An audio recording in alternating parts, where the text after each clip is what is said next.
Laser hair removal માટે જ્યારે પણ તમે આવતા હો છો ત્યારે અમુક બાબતોનું તમારે ધ્યાન રાખવાનું હોય છે.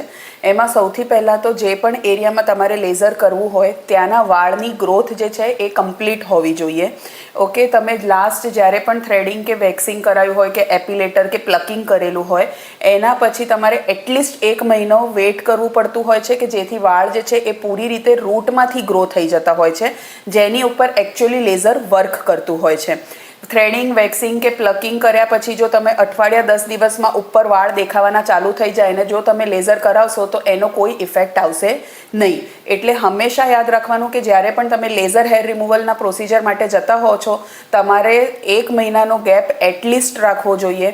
અને 1 મહિનામાં પણ જો તમારી ગ્રોથ પૂરી ના થઈ હોય તો તમે હજુ અઠવાડિયું, 10 દિવસ કે 15 દિવસ રાહ જોઈ શકો છો. બટ જસ્ટ મેક શ્યોર કે તમારી હેર ગ્રોથ પૂરી હોવી જોઈએ.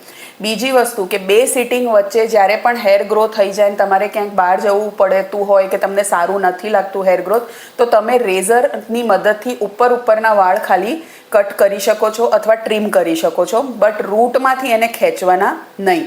ત્રીજી વસ્તુ કે બ્લીચિંગ નહીં કરવાનું. બ્લીચિંગ કરશો તો રૂટ્સ જે છે એમાંથી જે કલર છે એ જતું રહેતું હોય છે અને અગેન લેઝર ઇનઇફેક્ટિવ થઈ જશે.